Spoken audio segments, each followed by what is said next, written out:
Ladies and gentlemen, brothers and sisters, friends, enemies, and comrades, I hope you're doing well wherever you are. This is Kenya Revolutionary for another session. Today, it's a fresh day, it's a new day. I hope everyone is doing well. It's a Monday. You probably didn't have a wonderful day wherever you are. Well, let me not say that because Mondays, everybody hates not Mondays. But you're here, so be blessed wherever you are. I hope everything went well as far as if you just left work or you're at home. I know it's midnight somewhere, or almost midnight in Kenya. It's early night time, nevertheless, in Europe and some other places. Karibuni sana, karibuni sana, karibuni sana, karibuni sana, karibuni nini, karibuni sana, karibu. Have a seat, sit down, have a seat. We'll talk. There's much to be talking that we can address today. I won't take much of your time. I just want to discuss some things. As you can see, the judges moved to, they came out and moved the case by Tony Gachoka to the 27th of November, I believe. And they never offered an explanation why. Okay. So there's questions around that. People are thinking, what's out behind this?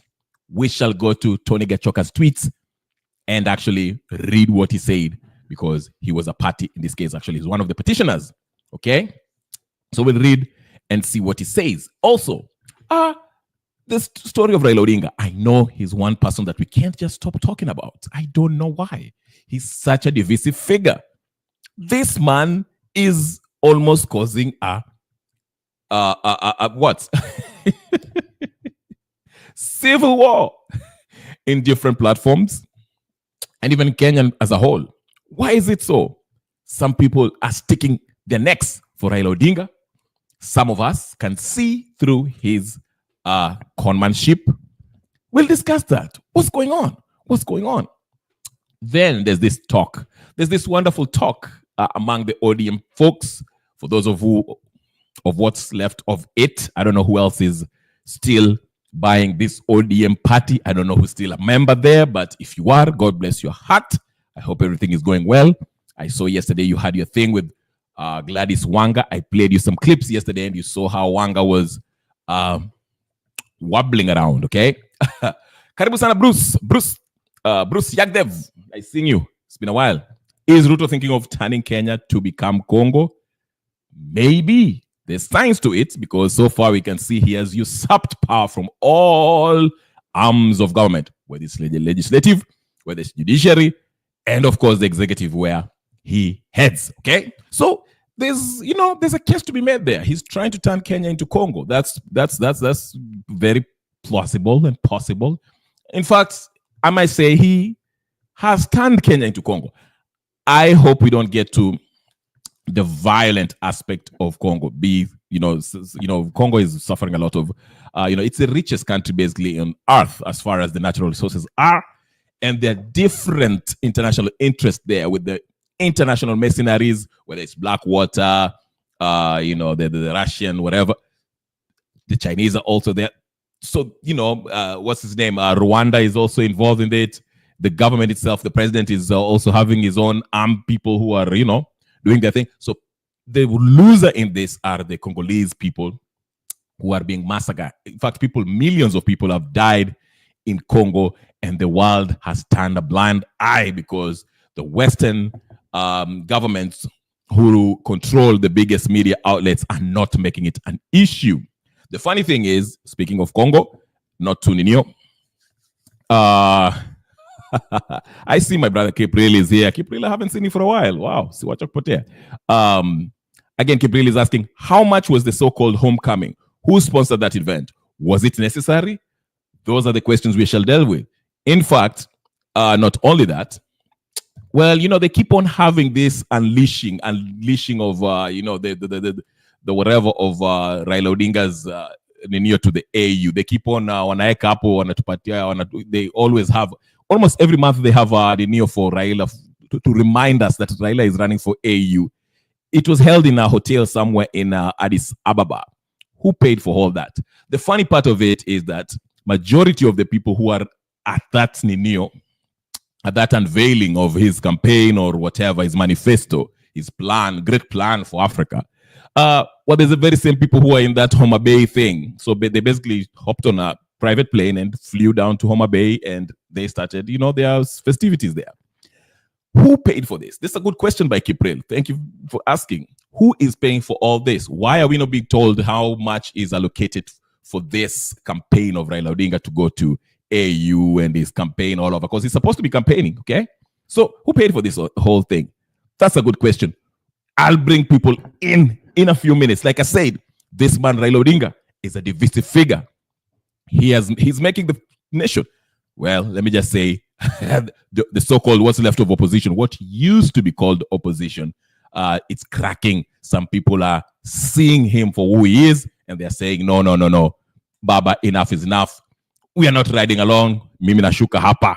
Some people are saying, Baba till I die. I don't care if he steals. Mimi naendelea hata kama tunakuwa conned. Baba akisema left ni left. So everyone is seeing it differently.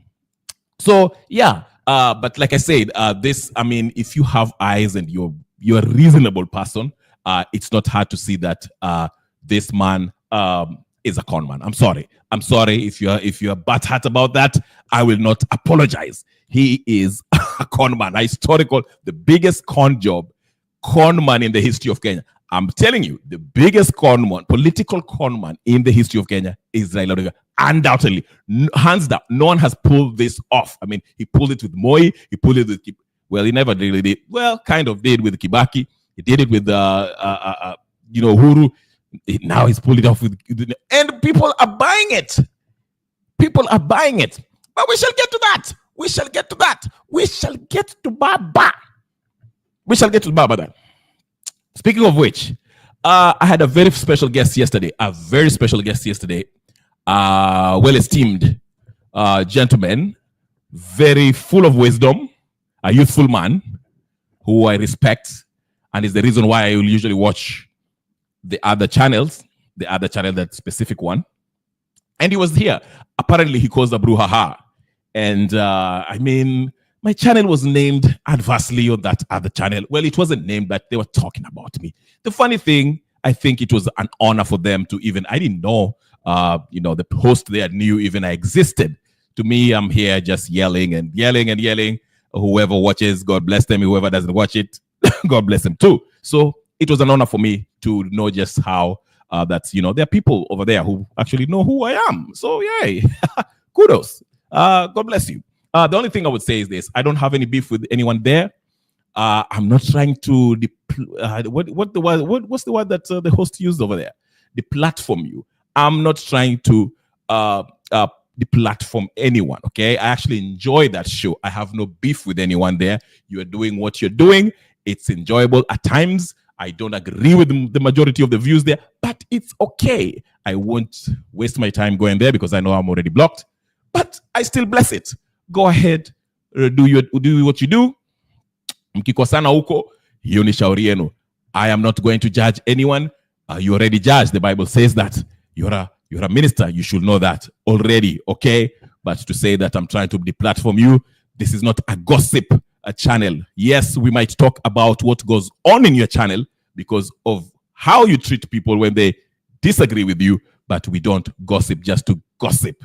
We talk about you when you do things. And as a man, so-called man of God, you're somebody who's revered in the society. You should be held. Behave in a certain way, you should be more tolerant than maybe somebody like me who might be short-tempered and less tolerant, okay? So, but that's something for you to work on, Mr. Host of that channel. I won't name your name. You know who he is. He's a pastor. You do the math, but just no beef. Don't make it a beef. I have no problem. You run your program differently. I run mine differently. So don't make it a problem. It's not a problem, okay? God bless you, whatever you are. You're a way more bigger channel than me. You have way more followers than me. So I don't know why you should even worry about me. I'm doing my thing here. But I guess you are butthurt about my guest yesterday. In fact, as a Christian to Christian, let me say this. The Bible says if you have a problem with your brother, please solve it quickly before going to the next step. So please, Pastor so-and-so, please reach out to Wangira, shout out to Wangira, reach out to Wangira, and tengenezeni maneno. We enjoy that channel. We like seeing Wangira there. He's the alternative voice in that channel. So tengeneza mambo na Wangira. Don't worry about this channel too much. I saw you also fell out with Alex. Alex is also a wonderful brother. We might not see eye to eye politically, but please, Pastor, make it right with Alex and bring him back to your channel so we can enjoy the show. We like that show, even though we are not part of it, and we understand that our views are not welcome, but it's okay. So please, don't make it a problem. It's not a problem over here. You do your thing, I do my thing. Na tunaendelea kama Kenya. Ama namna gani? Like Moi used to say, na hiyo ni maendeleo. Aya, let's get to the issue at hand. I see Francis Irungu there. Bro, I mean, how is everything? Nice show today. Thank you so much. Thank you so much, Irungu. I've seen you for the couple of days now. Shi Mariam nakuona hapo. Haya Mariam wameingia. Haya. Okay. Kalonzo Musyoka is making grounds. Before we get to Kalonzo Musyoka, let's get to Tony Gachagua. Not Tony Gachagua. Oh, Jesus. Not Gachagua. Please. Tony Gachoka, okay? He's a journalist, I believe. And he put in a petition. If you don't remember, aliweka petition. I will put the link in after an hour, 30 minutes. Sorry, after 30 minutes, I'll put mine in here. I just want to touch on it. But let me just go to his tweet. I'll put the link in so whoever wants to get in and say, give their 2 cents. Sawa, kama take it to 2 cents. It's okay. Hapa si lazima. Hamsa ninio. And yeah, tunaendelea tu hivyo. Anyway, Tony Gachoka. Let me show you what Tony Gachoka said. I'll go to his tweet so you can read it together. Okay? Ama namna gani? Sawa. Tuiangalie basi. Tony Gachoka, what was he saying? What is he saying? Atuoli say. What is he saying? All right. So, the government, and I believe Ruto was behind this, because remember, there was talk of people going out to Milimani Courts to protest. So nakumbuka. Watu walisema tukutane Milimani Courts, coffee, kahawa. Aya, tuendeni. So the government, Ruto, you know, Ruto is very scared of any kind of maandamano. Ruto is scared to death, scared shitless about any kind of maandamano. Okay? Scared. So vile alisikia habari ati kunaweza kuwa na maandamano hapa nje ya Milimani Courts, he told the justices, probably, I'm just assuming, aliwaambia, hey, please move that case to another day. Hatutaki makelele hapa. We cannot go back to June 25th. June 25th was a serious scare to Ruto. So here it is. Let's read what Tony Gachoka wrote. Tunaiona hapa, Tony Gachoka anaandika, drama galore at High Court. Number 1, Tony Gachoka versus the Dani Group takeover of JKIA Airport. Case pushed to on the 27th of this month. On the 27th of this month. It was supposed to be today, but as we move to on the 27th of this month, okay? So the last week of this month, Thanksgiving for those who live in America, in North America, okay? With no explanation. Judge unavailable. Hadi hata judge yako show up. Ilikuwa moto. Hey, Ani nakuona hapo. Ani umepotea wewe. Hey, nimekutafuta. Nilikutafuta. Hey, karibu sana Ani. Didn't show. Shi Mariam alisema di judge didn't show. Ay. Hey, Kenya kuna maneno. Abdi Nasir was right. Jurispesa ndio hiyo. Pesa imeingia. It's not about jurisprudence. It's jurispesa. Okay. So, Tony Gachoka versus Adani Group takeover of JKIA case pushed into the 27th of November 2024 with no explanation. Judge unavailable. LOA. Hey. Aya. 2. The LSK case against the Dani Group pushed to 17th of December 2024 by 3-judge bench on the same day. Hey, aya. So, tuko na kesi on the 27th ya Gachoka, halafu ya LSK versus the Dani Group ni on the 17th of December by 3-panel judge bench on the same day. Okay, 3. Conservatory orders remain in place securing the airport. So, that's good. That's good news. The conservative orders in Amanisha, you know, the Nino Adani cannot completely take over the airport because the conservatory order is in place, so they cannot move along with their process of starting their they are whatever they do there, whatever they're doing, destroying the JKIA, whatever the case is. Number 4, in attendance were lawyers David Adoli, Kalonzo Musyoka, Eugene Wamalwa, and Patty Tony Murithi M. workers at KAU KE. I don't know who that is, but whoever it is, God bless you. Number 5, what is the Ruto government scared of in this Dani case? Viva, we shall never surrender. Okay, that's what Tony Gachoka wrote. Then he took a snapshot of the other judiciary online case numbers and stuff where you can follow up with the cases. Ndio hizo hapo mnaziona Wamezika. Kenya Rebel na uingie TikTok. Niko kwa TikTok. Hamjanipata? Ani, niko kwa TikTok, lakini TikTok yangu I haven't posted anything political. I'll starting maybe in 2 weeks, okay? But TikTok nimeweka tu mapicha na kadhalika. Tony ni friend ya Tony Gachoka. Wait, what are you talking about? Tony na Tony Gachoka are 2 different people. What do you mean? I thought that was the same person. Yes, ni Tony Gachoka, ama? Because the case says, actually, if you look at it, if you read the head, tracking number, mnaona hapo kwa screen. Tracking number JGMD 2024, case number HCC HRPET /E466/2024. Citation: Tony Gachoka and Mount Kenya jurist versus Dani Group and Cabinet Secretary, the National Treasury and Economic Planning, and 6 others, whoever the 6 others are. So you can see, I don't know who Tony and Tony Gachoka. What do you mean, which Tony? Unani confused kidogo. Lakini tuko pamoja. Okay, so basically the cases have been moved. You can see, you can go to Tony Gachoka's page and read the whole thing where he specifies, he talked about the whole thing. And so anyway, our friend Kalonzo has been making rounds. Kalonzo is trying to become the main opposition. He's talking the talk. Kalonzo Musyoka is talking big talk. Unasikia? Kalonzo anaongea ni kama sasa mejam. Yeah? Principal Kaur, karibu sana. Kalonzo Musyoka anasema sasa mimi ndio I'm the new baba. Kalonzo is the new baba. Si mnasema ati orange is the new black. Kalonzo is the new baba. Baba meisha. Baba is a con man. Kalonzo anasema I'm the new baba. Let's see what Kalonzo has to say, ladies and gentlemen. He seems to be, him and Wamalwa, they've been kind of taking this opposition role. Personally, I don't trust them. These are political opportunists. We know they'll talk a good talk. Wakiingia kwa serikali, they start singing another song. So, but it's entertaining. Let's listen to what they have to say. They were there in the courts. Walikuwa wamevaa suti. They are lawyers by trade, so it's understandable. In fact, he was threatened to take people to maandamano. So, hey, kudos to Kalonzo. To me personally, anyone that wants to go to maandamano that I will trust is anyone who says we are going to maandamano to remove Ruto. Not his, it's fine. It's okay. I have nothing against going to Milimani courts. That's a nice thing. It's a way of telling the judge, hey, listen, the Kenyans are invested in this case. The case really means something to Kenyans. But if you are going to call for a proper national-wide maandamano, let it be to remove Ruto. There's no in-F buts about it. That's how I'll rate how serious you are. But let's listen to Kalonzo Musyoka. He seems to was out there.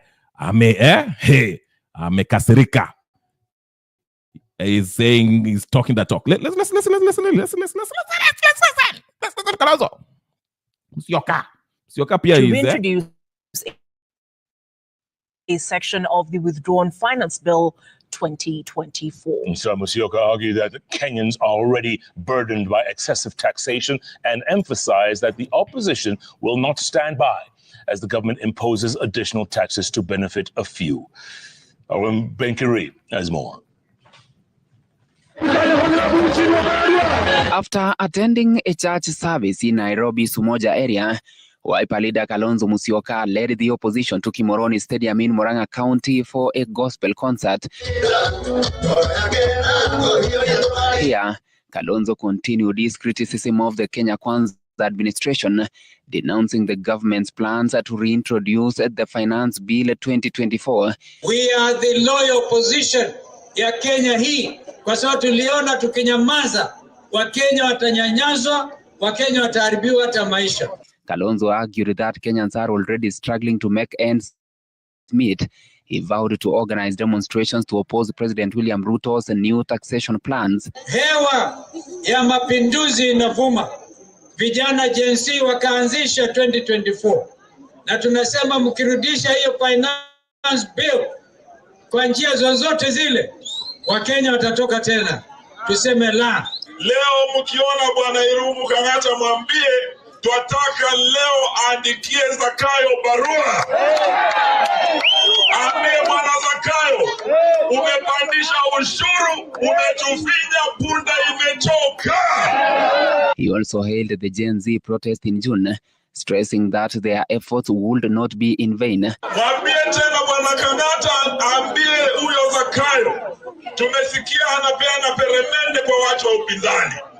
Ati waende wapande miti na yeye, wakule peremende kule juu, wananchi tukiumia hapa chini. Kalonzo was joined by other opposition leaders who accused the President Ruto's government of oppressing Kenyans. They also criticized the Nandi Senator Samson Cherargei's proposal to extend the term limits for elected leaders, urging him to abandon it like a hot potato. Ben Kirui, Citizen TV, Nairobi. So, hold on, guys. Hold on. So, Kalonzo is basically saying, hey, listen, hii mambo ya finance bill ikiletwa tena, we are going back to the streets. Again, Kalonzo, like I said, he talks a good talk, but he was the one who was spearheading the talks of NADCO. Him along with Raila Odinga were fighting for this. NADCO is basically the broad-based government. Unfortunately for him, broad-based ilipewa watu wa ODM, okay? Because ODM seems to have been the most influential party within the Azimio coalition. Hao ndio walikuwa na say of most of the, besides Jubilee, and Jubilee was kind of not, Uhuru was at the back seats, okay? Ulikuwa na Fukamala kama matu. Ai wewe yani mimi nilikuwa mtu wa Trump kamili. Hey, mimi hata nitavaa kofia ya Trump. Wacha kesho nakuja na kofia ya Trump, mtaona, na shati na bunduki. Haya. African giant. Back to the issue at hand.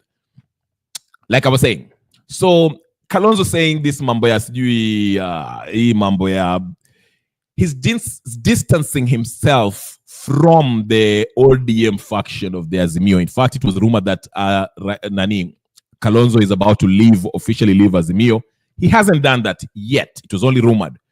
Wamalwa ndiye aliyetoka. But Kalonzo hasn't left Azimio yet. Karua ashatoka. At least Karua was the first one out. Then Wamalwa followed up. Kalonzo is still in Azimio as of today. Tunangoja. Like, because Kalonzo usually plays the fence.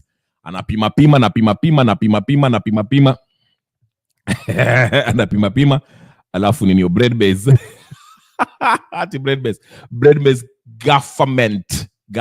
Siga haya bread base yenu. Hey. Haya. By the way, kuna habari, I don't know if it's true, that the ex-DP Rigathi Gachagua, you remember him, that man, wants to fight back, and he's saying he wants President Ruto impeached. I don't know how true that is. Mshasikia hiyo habari? Mimi nasikia habari hapa. Sijui kama ni ukweli, bread-based government. Hebu tuangalie hapa hii bread-based yenu. There's reports that Gachagua anataka Ruto aondelewe hata yeye. Ati kama hebu tusikie ndio hiyo basi.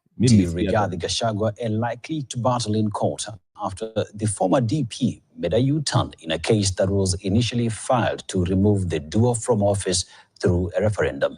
Days after his impeachment, Gachagua is now dropping the lawyer representing him alongside Ruto in the case filed by 14 activists and lawyers. As Winfrey Owino reports, the former DP now says his interest in the case have changed. After he was impeached as the deputy president, Gachagua made a U-turn in a court case filed before High Court Judge Chacha Mwita. This was after he made public his intention of dropping senior lawyer Fred Ngatia, who was initially representing him alongside Dr. Ruto, saying his intentions had changed after his ouster. They were both elected. So, kufa dereva, kufa makanga. Before changing his mind, their lawyer had urged the court to dismiss the case for lack of proof of violation of the Constitution by the president and his then deputy. The former DP has now hired the services of Incase and Bwire advocates to support the case filed by lawyer Kibe Mungai on behalf of Kenya Bora to Itakayo citizens and activists Cyprian Nyamwamu, Helef Khalifa, among others. In the case, Ruto and Gachagua were accused of violating Constitution 31 times since they took over in 2022.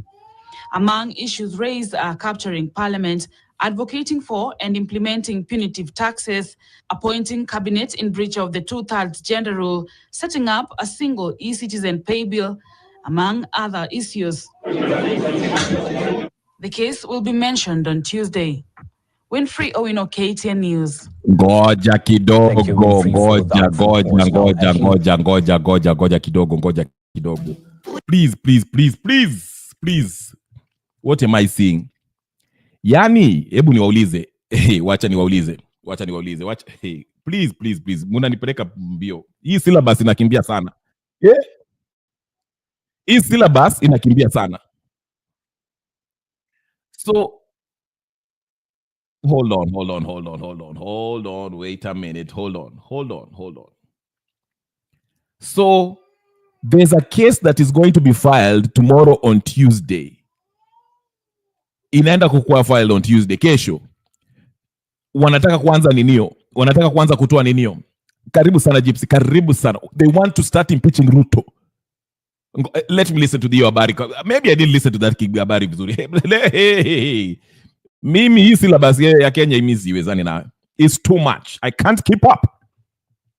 Yeah? Raila ako Addis Ababa, mara ako Homa Bay, mara ako sijui wapi. Nani babu Owino anapiga telala, Kasmwe anaongea Kijaluo, vitu. What is going on? Na nani ako na shati mpya? Francis Atuoli. Yawa. Ai. Hii syllabus.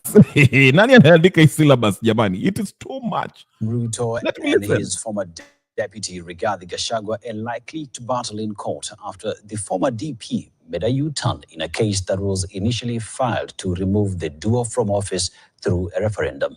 Days after his impeachment, Gachagua is now dropping the lawyer representing him alongside Ruto in the case filed by 14 activists and lawyers. As Winfrey Owino reports, the former DP now says his interest in the case have changed. After he was impeached as the deputy president, Gachagua made a U-turn in a court case filed before High Court Judge Chacha Mwita. This was after he made public his intention of dropping senior lawyer Fred Ngatia, who was initially representing him alongside Dr. Ruto, saying his intentions had changed after his ouster. They were both elected. So, kufa dereva, kufa makanga. Before changing his mind, their lawyer had urged the court to dismiss the case for lack of proof of violation of the Constitution by the president and his then deputy. The former DP has now hired the services of Incase and Bwire advocates to support the case filed by lawyer Kibe Mungai on behalf of Kenya Bora to Itakayo citizens and activists Cyprian Nyamwamu, Helef Khalifa, among others. In the case, Ruto and Gachagua were accused of violating Constitution 31 times since they took over in 2022. Among issues raised are capturing parliament, advocating for and implementing punitive taxes, appointing cabinet in breach of the 2/3 gender rule, setting up a single e-citizen pay bill, among other issues. The case will be mentioned on Tuesday. Winfrey Owino, KTN News. They, to refer to this comment by Annie, hiyo speech yake aliongea kwa simu, I didn't hear it. I saw what was going on. Sikusikia alisema nini. Rigathi now accuses President Ruto bit. Lakini sasa wacha niwaulize. Let's just explore this kidogo. Let's explore this kidogo. Tunataka let's explore this kidogo. Hold on. If there was to be a motion to be presented in the Parliament, National Assembly, to impeach William Samoei Arap Ruto, who will vote him out? Because do we have the majority? Kumbuka, or okay. Let me step back for a minute. Wacha nipige kona kidogo. Wacha nirudi nyuma kidogo. From my understanding, Ruto didn't have enough numbers ya kutoa na Gachoka, but he had the help of the ODM faction of the MPs to remove to remove Rigathi Gachagua. Sindio?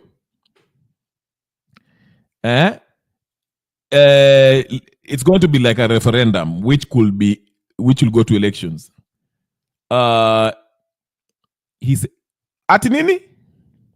He said next week nitaonyesha njia wapi. This week, next week, hii wiki ama hii syllabus inakimbia bwana. Wacheni kunipeleka mbio mbio. Unajua nimezeeka, sitaki hii munipeleke mbio mbio. Munanipeleka mbio sana. Sana. Nimezeeka. I can't do this. Wacheni mchezo. Amwezi kunipeleka namna hii. You mean alisema atuoje this week ama ni next week? Kwa sababu kwa hiyo simu ilitolewa on, was it Saturday? Hii wiki. My God. So alisema atatuonyesha njia. Now, where is Wangira? Wangira kuja nisaidie. Lakini Wangira akikuja kunisaidia watu wataenda kupiga makelele huko ile chama ingine ile chama ingine. What is going on? Seriously? Nini naendelea? I don't know. I don't know where I've been. What's going on? Alisema January ati sio hii wiki. Keke sijui alienda wapi. I don't know. Maybe ni kazi. Unajua huku yeah. Alisema January sio next week. Tutafute hiyo clip. Hebu tusikie huyo nani. So Gachagua is fighting back. Mimi nilikuwa nafikiri Gachagua ameweka mkono juu akasema haisuru. Gachagua is fighting back. Mimi nilisikia next week nwa nyumba. Hala? Hebu tusikie hii. Alisema nitaitafuta hiyo click. Mariam na Ani, where did you hear it? Umlisikia kwa ile niyo vile alikuwa anaongea kwa simu ama mlikuwa mnasikia wapi? Mlisikia wapi? Because I will look for that clip right now na tutaicheza na tutaichambua champ. Weeks since his removal from office, former Deputy President Rigathi Gachagua is now accusing his former boss, President William Ruto, of betrayal. That's right, Gachagua, while breaking his silence since Deputy President Kithure Kindiki succeeded him, is also calling on young voters in the region to register early in preparation for the 2027 general elections. And as you'll hear now from Kamau Mwangi, Gachagua's allies have alleged a scheme by the president to kick out of government some leaders from the region allied to the former DP. More than a week after his successor, Professor Kithure Kindiki, occupied his former office, Former Deputy President Gachagua has come out to warn that his former boss, President William Ruto, is not a man to be trusted. Speaking after he attended Sunday service at a church in Kahawa West, Gachagua, who likely addressed in his native Kikuyu language, says he has learned his lesson.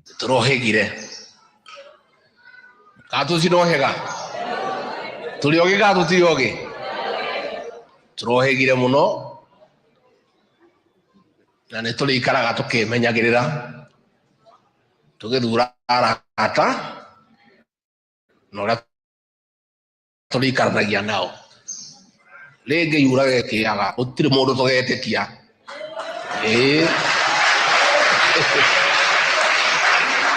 iyo tuli tetagia ngai uri oreke.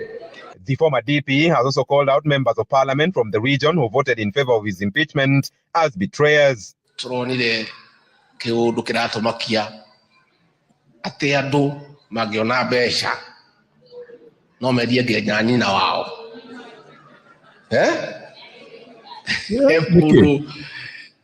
a senior citizen who came to see me, I will not say her name, she told me, looking at our people, they can even sell their mother if the price is right. Meantime, allies of the former deputy president allege a plot by President Ruto to kick out some more leaders from the region. Moses Kuria was fired.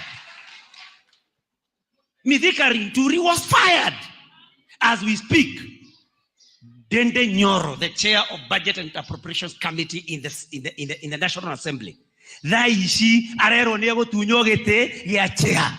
And I dare say this, that Alice Wahome, though she's cabinet secretary, she has no power in that ministry. All the power is with the PSs, and they have no regard for her. Alafu mnasema tukisema sijui tutafinywa kwa sababu tuishe wote na Mungu alete viongozi wengine. Hii nchi inataka maombi. Tutikwaga kwira the President William Ruto what is going wrong in this country. Tondu ekorana andu anini ta mwanake wa Gikuyu mamwire no kwega bururi uyu mwisho twi ukora ruwi tutigutweka threatened tutigutweka intimidated kusema ati ukiongea sijui utashikwa sijui kusema ukishikwa utafanywa. Yes, then mutaamuka ukiendelea wewe ukianza uoga utaamuka upate hawa wote walipotea. This is the first time Gachagua seems to be replying to jabs thrown by his former boss days after kicking him out of government, with Gachagua now rallying young people in the region to arm themselves with national IDs and voters' cards in readiness for 2027. Kamau Mwangi, Citizen TV.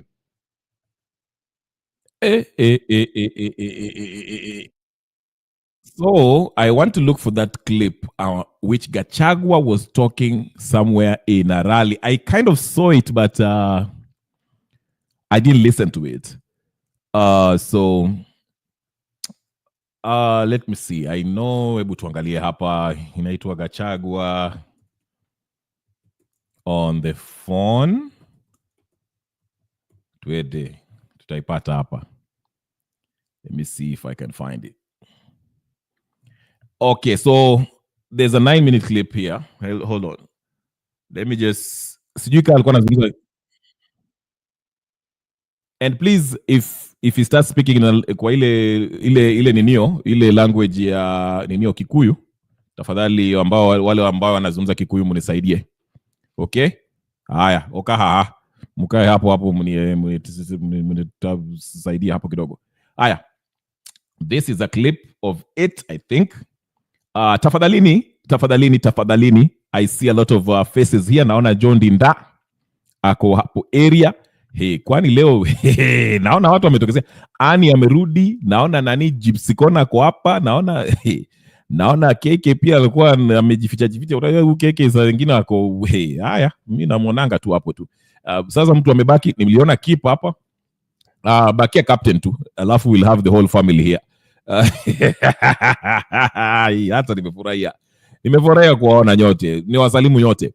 Tafadhali please, if you're going to watch this on repeat, ebu muende mweke ni like tu, ni like na musubscribe kama hujasubscribe, like na musubscribe. Na wachezea hiyo Gachagua ndio tuchambue ndio captain sijui ako wapi, huyo jamaa amepotea. I see the family is here together. Yeah. Na unajua nyinyi wanaonanga huko kwa ile ngambo nyingine, so hakuna ubaya. Wakina ani wanawashawasha moto huko, wanawashawasha moto. Actually, okay, niliambiwa mimi na gossip. Niliona keep huyu ndugu yangu kwa hapo, keep real. You know, there's a difference. Kuna captain na keep. Nasema huyu keep anaingilia host anamwambia, leo una sweat. Wacheni kusumbua mtu wangu bwana. Leo kila mtu amekuja. Captain akuja. Captain, if you're listening to this, najua huko hata nani akuja hapa, Melchizedek. Ako Golgotha, akuje. Brother Benson ako hapo. Hapa tuko gangari. Na yule mtu atalilia link atawekewa. Hapa unajua tupatia link mpaka ulize. Si ile yeah, I'm not a good siwezi kuambia order vile mnaambiwanga huko. I'm not a good dinio. Pima watu. Anyway, let me play the clip so we can see what Rigathi said. I'm glad Rigathi is fighting back. I've never been a fan of Rigathi. Like I say, there are some few politicians that I don't trust them politically. I don't agree with them, but I like their character. Rigathi is one person who he says it like it is. Yes, he's corrupt. He's been accused of killing people. Komolo in 1992. I'm not a fan of him. Never really liked him. Same thing with Martha Karua. I don't like her politics. But you know what? She's when she says no, it's no. When she says yes, it's yes. She's akuna msimamo. I respect that. I might not agree with you. I might not like you, but I respect it. I like people who do not waver. That's all I'm saying. But anyway, let's listen to Gachagua. Here is the clip. This is, I will play it from this channel. It's called Kenya something. So Kenyan News Network. Kenyan News, okay? It's fair use. So msinikujie, fair use.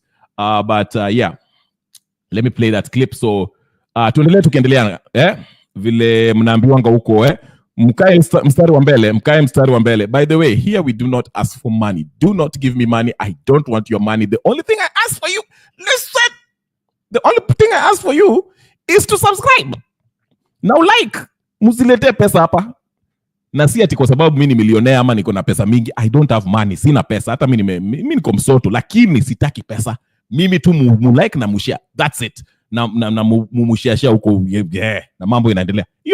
Hiyo ndio mimi nataka. Mimi sitaki pesa yenu. But you know, thank you for those people who have been giving me out of their goodness of their heart. Lakini I discourage people from giving money. Sitaki watu waanze kusema ups sijui nini. But tuendelee. Nimeongea sana. Niwache mastori mingi. Mkae mstari ya mbele. Silete mstari ya wapi. Ni wewe umeanza uchokozi. Mnaambiwanga huko mkae mstari wa mbele. Mkae mstari wa mbele. I don't know hiyo mstari ni ya kwenda wapi. Haya, twende. Gachagua vile tunaambiwa. Syllabus imekuwa ngumu. Inaenda haraka. Mimi I can't keep up. Twende. Haya, ndio hiyo. Gachagua.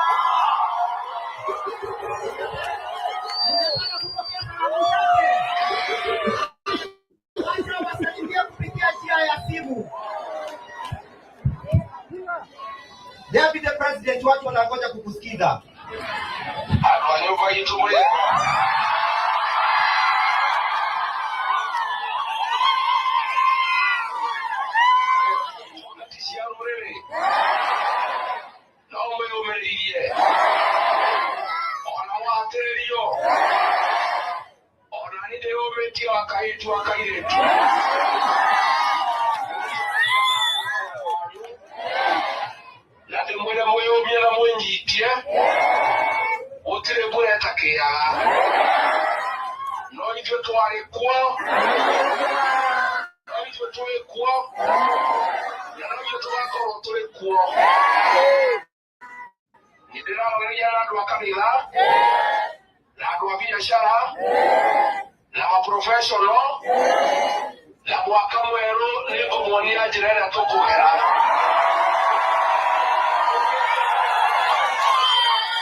Okay, someone interpret. Amesema nini? Najua amesikia watu nasema has he mentioned that part yet? Ni kesho ama amesema January?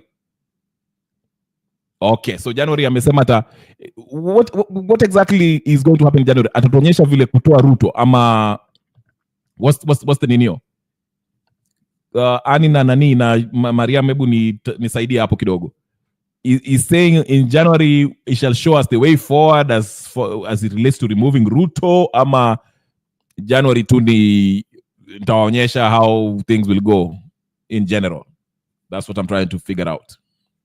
Munisaidie because I don't quite understand what he's saying. He will show us which way to follow.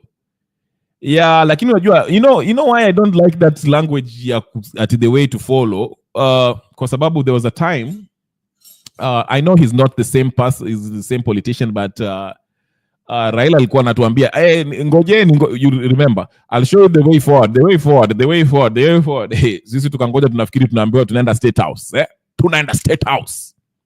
Haya, ikafika hiyo siku, akasema haya, sasa msikie. Tunatengeneza ripoti, tumekaa chini, tumeita rais, tukae naye chini. Tumemlazimisha alete gharama ya maisha chini. Yes Mariam, aseme mapema. Hii mambo ya sijui I'll show you the way forward. Hiyo ni style yao ya kupeleka maneno huko nyuma, laki hakuna.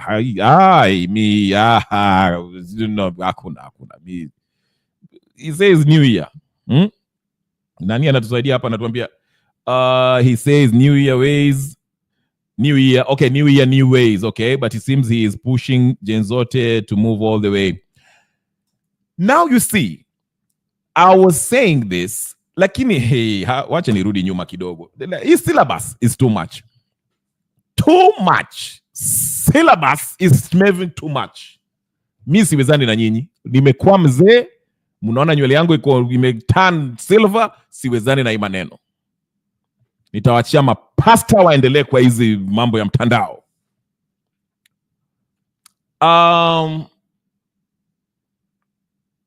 Gen Z, I told you, sijui muliona hiyo clip when I told you guys there was somebody called Roger Mpuru or something, Rogers Mpuru or something.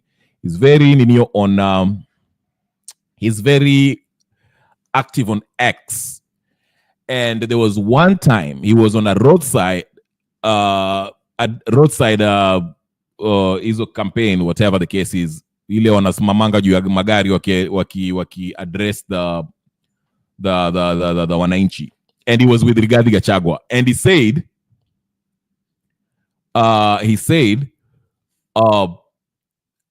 we are the people who actually organized the Gen Zs. We are the people. And Rigathi Gachagua was also there. And he used plural. We are the people who are the neo Gen Z. So this kind of showed me maybe Gachagua was behind that. And not only that, nisitoshe, it was actually clear vile Jimmy Wanjigi alisema akakuja akasema, he was behind, helping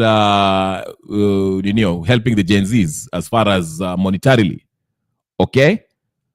So, it seems like Ruto has chosen the wrong people to go to have a political tussle with, because as we know, a lot of leaders of Mount Kenya are business people, okay? Work on a dough. And never go to any political context with somebody who has more money than you. Well, I don't know if Ruto unajua kuna pesa pia, but I'm just saying, sio maybe anymore. So what I'm saying is, basically he can influence people to go out there, okay? He can influence people, thousands of youth to go out there and destabilize, make it very hard for Ruto to govern. Ruto and Mtotomisa, as Muguna calls him, Ninio. So this is interesting. This is very, very, very interesting. Very interesting, my friends, brothers and sisters, friends, enemies. So I'm surprised. But I'm glad our watu wanachapana. They are challenging each other. And everywhere, everyone is going for it. Speaking of which, Zakayo, you know Zakayo. Si mnajua Zakayo hata nyinyi? Aya, Zakayo ndio huyu. Zakayo had something to say. Zakayo also had something to say here. Able to scare. Zakayo was blaming those MPs that passed the SHA shift, whatever the case you want to call it, saying amwezi kukaa hapo ati mnasema ati amjui mlikuwa mpass nini. I mean, what are you talking about? Let's. Mimi nashangaa ati kuna mjumbe anasimama hapo anasema hajui hata shift na SHA ni nini. Sasa wewe umepitisha sheria, alafu unakuja kuambia wananchi, kutapeli wananchi ati hujui. Kwani ulipitisha kitu hujui? Sijui kama tunaelewana jameni. Please, let us be honorable people. Let us be responsible leaders. And let us provide leadership so that Kenya can move forward. Mimi nashangaa ati kuna mjumbe anasimama hapo anasema hajui hata shift na SHA ni nini. Sasa wewe umepitisha sheria, alafu unakuja kuambia wananchi, kutapeli wananchi ati hujui. Kwani ulipitisha kitu hujui? Sijui kama tunaelewana jameni. Please, let us be honorable people. Let us be responsible leaders. And let us provide leadership so that Kenya can move forward. Yeah. What did Sudi say? I don't know who he was referring to, because I remember even Kaluma was in Spice FM and Eric Latif asked him, what is this shift and SHA? Can you explain? And he was having trouble to explaining what shift and SHA was. So he's not by himself. So yeah, jamaa hii Kenya yetu tumechanganyikiwa kweli kweli. Ile kweli kweli. Si ati ile kuchanganyikiwa pole pole, tumechanganyikiwa totally. You have members of parliament who do not know the kind of bills they are passing. Hawajui, hawaelewi kabisa. They have no idea. Hakuna hata kidogo. So you wonder. This is what have been predicted. There's something I predicted. Let me read this real quickly. Ati nini? Ati Gachagua alitaka kupandua serikali. I was shocked. Maybe alikuwa anataka kuchagua. Okay, inasema hivi. Anyone who's involved himself with Ruto anajua anaenda akiendanga. Na watafutwa kazi, e.g. Haiti PM alifutwa job. Aya. Nani, this is what I've been saying. These people, listen. You know I'm a huge conspiracy theorist. Mimi husema hawa watu wanataka kuchange katiba. They will want to change the katiba. Hiyo nilikuwa kwa NADCO ambayo ililetwa na Kalonzo. Hata huyu Kalonzo akijifanya hapa, yeye alikuwa anataka hiyo NADCO. Yeye Raila na rais. So asitubebe. Lakini listen to the young man himself, fresh from Europe after weeks of sijui I don't know what. Aya ndio huyu.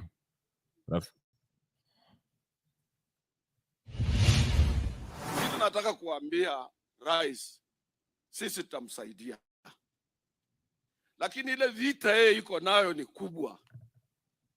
Vita ya kwanza, atusaidie kubadilisha katiba ya Kenya. Kwa ajili katiba ya Kenya, rais anataka kutuletea mradi wowote, watu wamekimbia kotini, wanasimamisha. Na ni serikali, a national project. Mtu akikuua saa hii, anaenda kotini, anapatiwa bond, anakuja anapita kwa matanga, wanasema mimi ndio nimeua huyu. Lazima tutamsaidia na tusaidie kwa mambo mengi. Turudi kwa katiba yetu ya sasa, tuangalie vipengele hivyo. Kuna vingine ambavyo vitakuwa vinamshika mkono mpaka miaka 5 ikwishe kabla atajengea kitu chochote. Haya. nani amewambia rais apendue, atusaidie tupendue ninio katiba. Ati katiba ya ninio. And I told you, these people read from the same what do you call a script, playbook. They always wanted to mess with the constitution. Wanataka waeke watu wapangwe hapa, huyu apate ile, kwa sababu what will happen is this. Na nilikuwa nasema hivi na brother Benson who was also here. I was saying this. Raila akishindwa AU, wewe unafikiri once he get defeated with kwa AU, unafikiri ataenda wapi? Ataenda wapi? Ataenda wapi? By the way, it's crazy how anyone Ruto have it. Yeah. Raila, if he fails going to AU, where is he going? Where ataenda wapi? He will sinatarudi kwa ninio? Atarudi kwa serikali? Kwa sababu wao kwa serikali. Atarudi kwa serikali. That is what's going to happen. So, these people, the only way they can have a mutual agreement, a peaceful agreement between them, they will have to settle on Ninio. They have to settle on Ninio, on changing the constitution to accommodate each and every one of them. Douglas, he will be our Kibogongo nasema nani? Raila will be our prime minister. We don't know. Probably they will create that position for him. But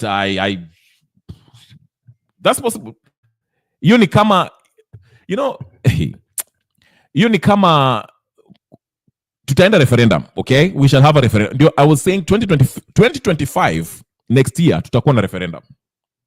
More than likely. Where is James? Lakini nyinyi mnanipeleka mbio leo. Hatuna opposition, hata sijaona haja ya kuwa na election. They wasted our money. Aya, nani anasema nini? Where agency after Gachagua?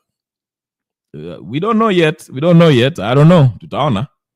I support my Muslim brother wa Djibouti. Wacha baba aje wakule lollipop.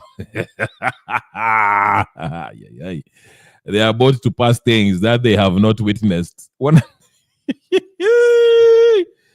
Hey, syllabus inakimbia kweli. What is Douglas doing? Keke anasema hapa, what is Douglas doing to help our country and all you come here talk about? Ai wewe wacha mambo. Pole Keke, pole. Come slowly, please. Come slowly.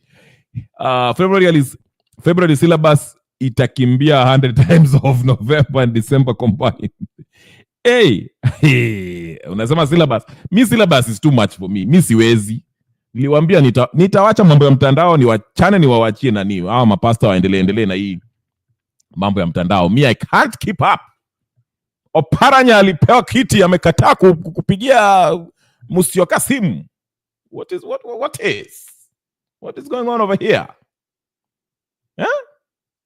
Hey, please share this video in WhatsApp groups. Kama mja share already. Hebu tusikie Oparanya. Oparanya was responding to Kalonzo. Oparanya? Sasa hiyo Oparanya yake, hata hiyo Oparanya tena hataki kuongea sasa. Sasa hiyo Oparanya hata saa nyingine Oparanya. Haya, Oparanya ndio huyo.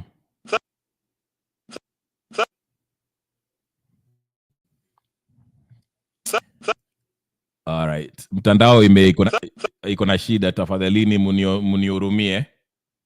Faruk amefanya vitu saa hata siwezi kuongea. Oparanya hawezi kuongea. But anyway, like I was saying, what will happen now if indeed Gachagua was behind the Gen Z, okay? Jimmy Wanjigi was behind the Gen Z. That means, and now we can see there's drums about with the possibility of people going back to the streets. So this is a possibility. This might happen again, okay? It might happen again. So,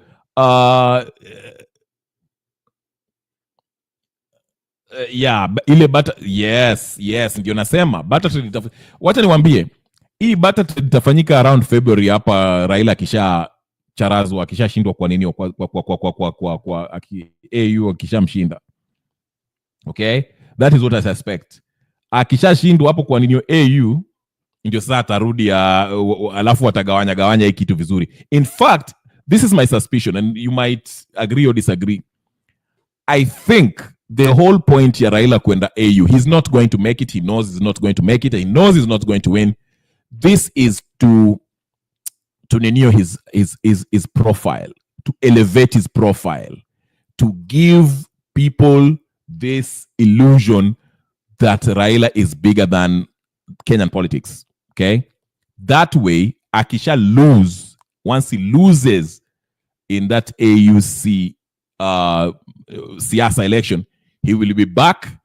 Now he will agitate for a change in the constitution, trying to use his influence na magunzi wake wa ODM na walete matatizo. In fact, I won't be surprised akishikana na Gachagua to cause chaos.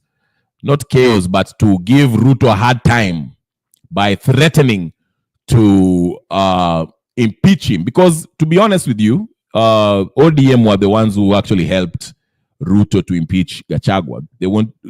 Actually, they didn't even help him. The whole thing was illegal anyway. So let me not say help him. But if the script was to be flipped and they wanted to remove Ruto, ODM, that's why you had Hamisi. Simulisikia Hamisi akisema ati orders from above, ati wanaweza kutoa Ruto sasa. Mnakumbuka? Yes. So yeah. So this can happen. So maybe Raila kishashindwa kwa nini AU, once he's defeated at the AU, he will come back and he will put pressure on the president to try to change the constitution. That way, watu waanze kupewa maninio, barter trade ianze kufanyika. So Gachagua apewe yake, kama ni kurudishwa rudishwa, mawekwe apewe chewe fulani, Raila apewe yake, nani apewe yake. I think that's what's going to happen, because I still don't believe that Raila is going to make this AU thing. I do not see it. Maybe, I don't know. But I just don't see it. I do not see it. I don't see it. And he's wasting 10 billion for that campaign. Ya AU yet wazee wanakufa kwa hosi. That's true. In fact, was it 10 billion or even more? We haven't been told yet how much he's spending for his whatever, his campaign. Now, the big news also, another big news is, well, it's not big news, but it was news that was making rounds. It's the fact that Kasamuel, mnamkumbuka kale Kasamuel Makoure sijui nini, amejideclare yeye ni ODM damu. Si mulimsikia? I played this yesterday, but I'll play it one more time. Just, I want to get you up. Kasamuel amejiweka ODM kamili, yani amesema yeye ni ODM sasa.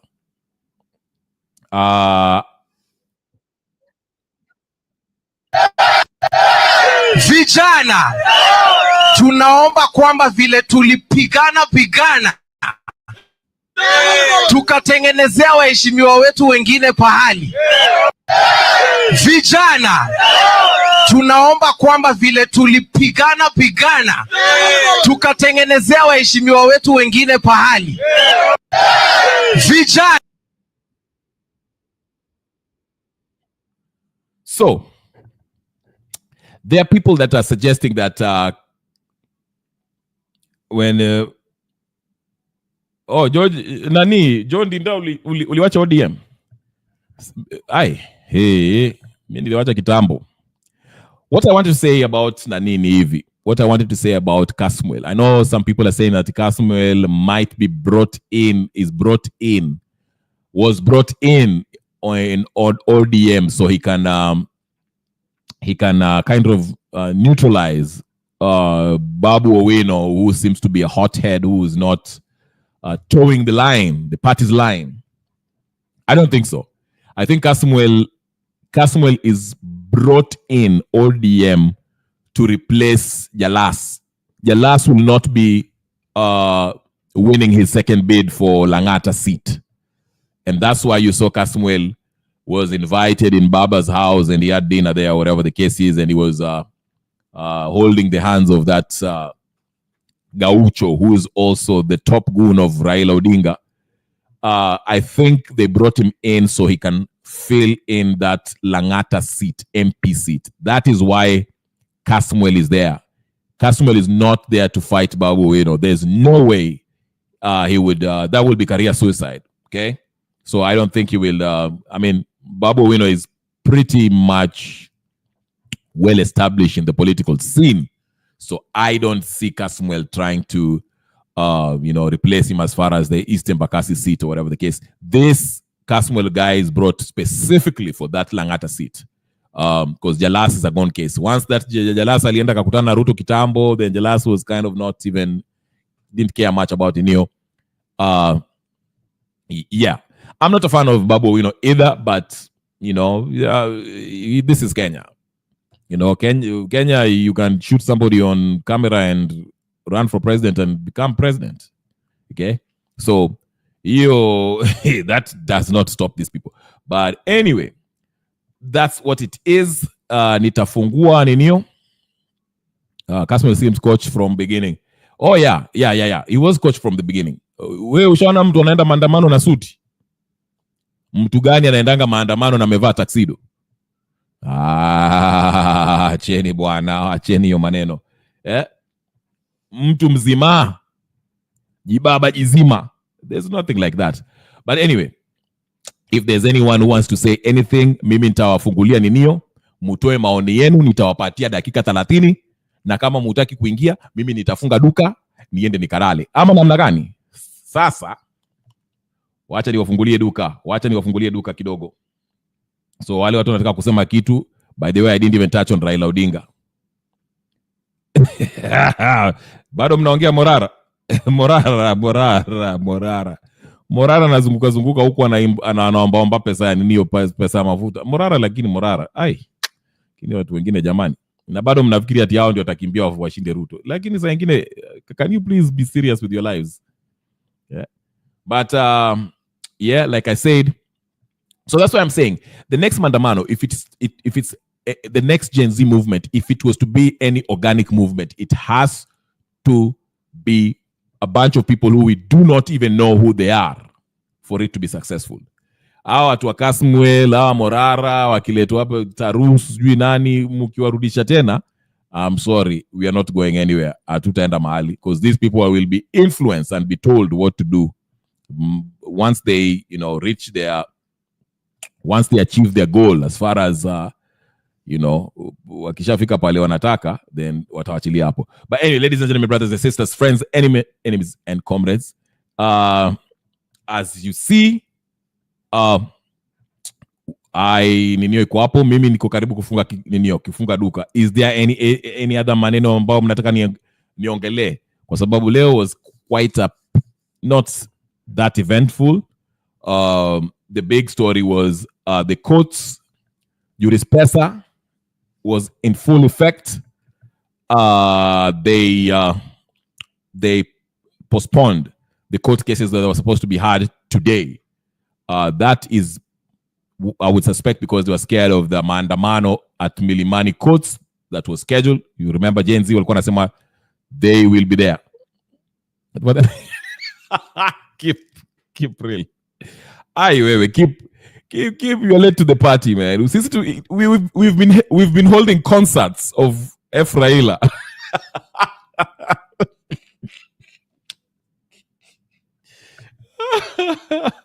Hey, we've been holding concerts. Where were you, bwana? I'm here for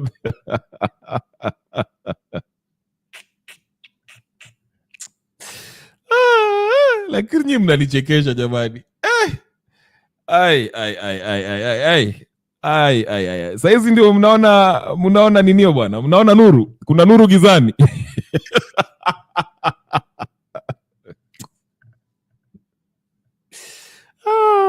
Lakini kipu unanichekesha saa ingine, kipu real. Bwana, mlikuwa mnaninyonga huko Mutembei. Nilikuwa naingia huko kaa nime make sure nimekunywa ndimu.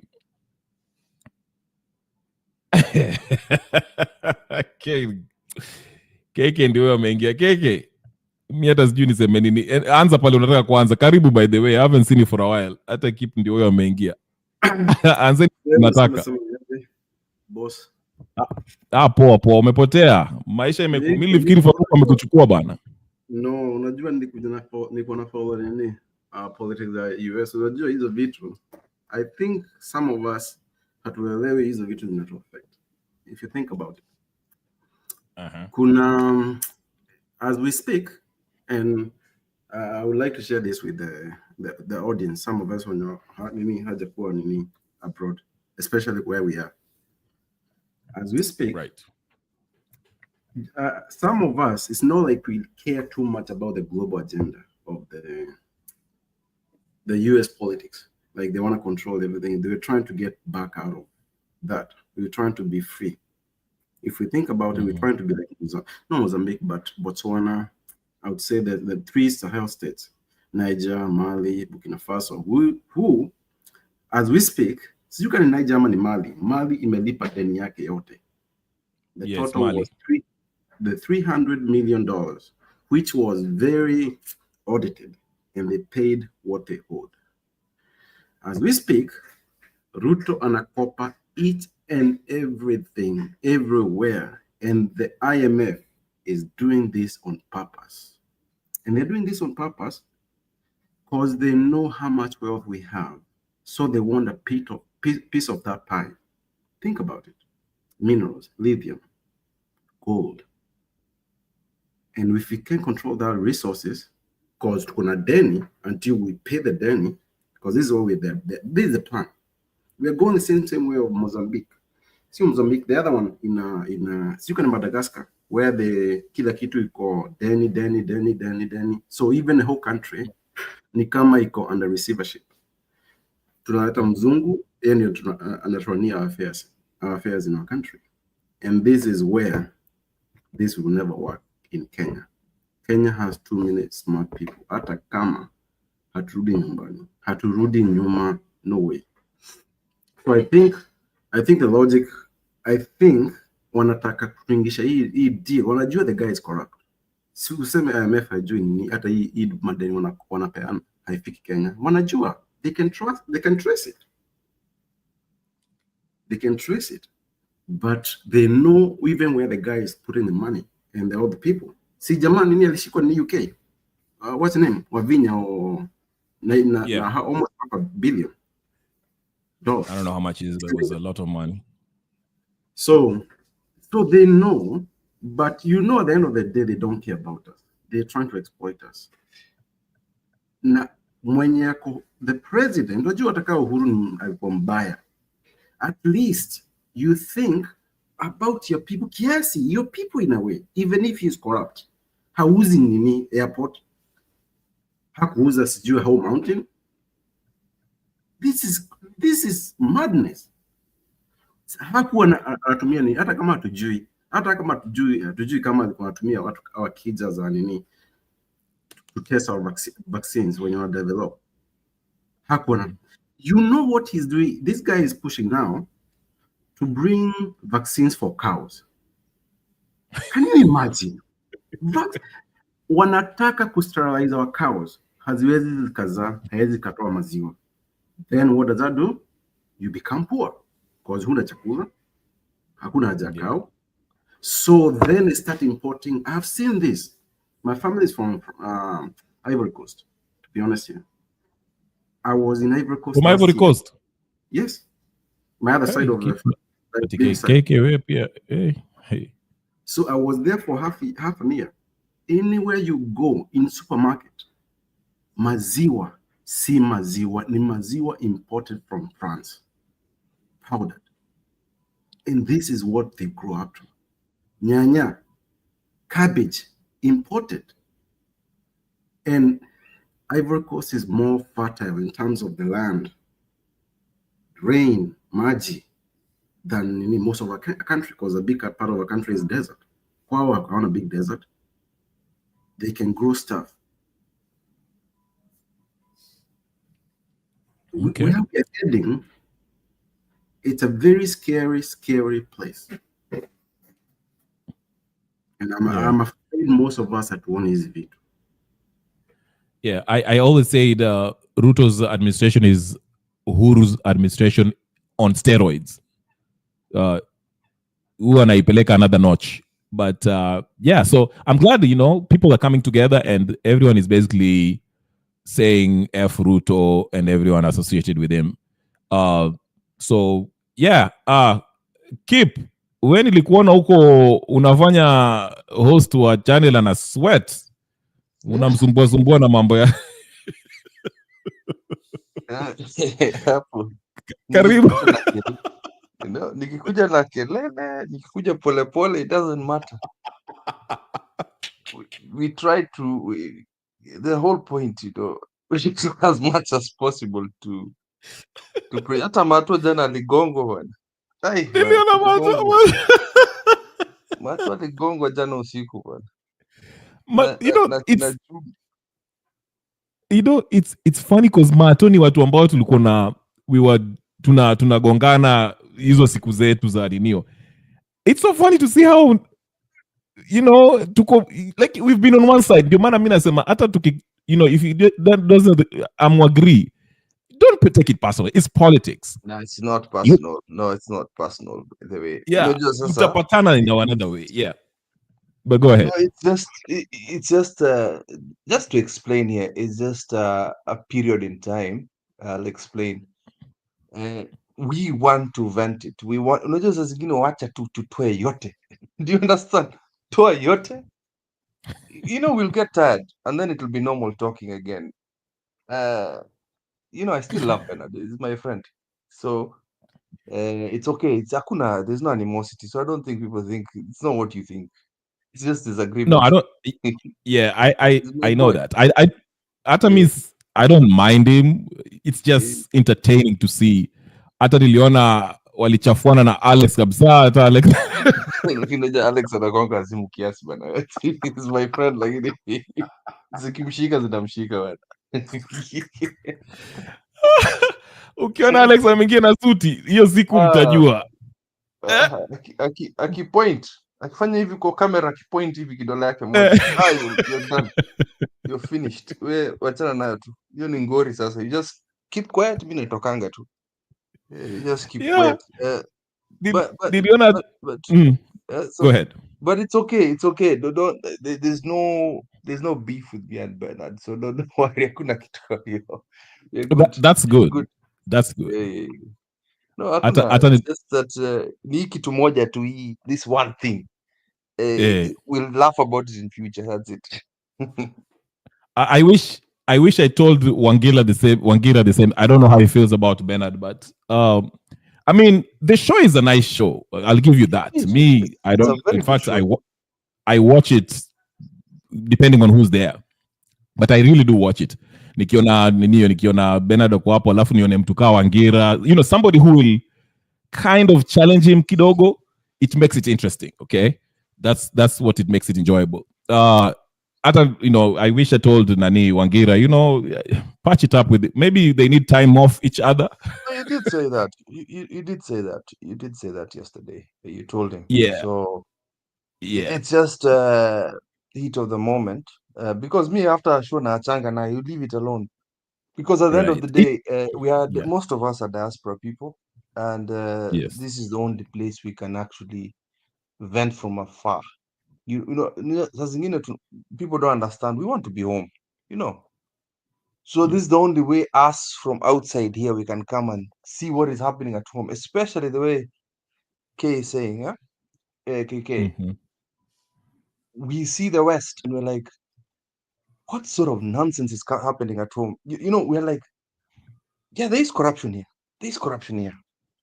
But even the dirtiest place like Slough,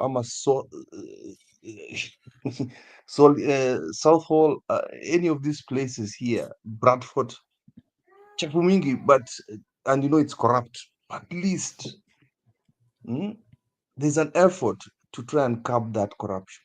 What watafungwa, you know, and we want the same for motherland, and we want to go back home.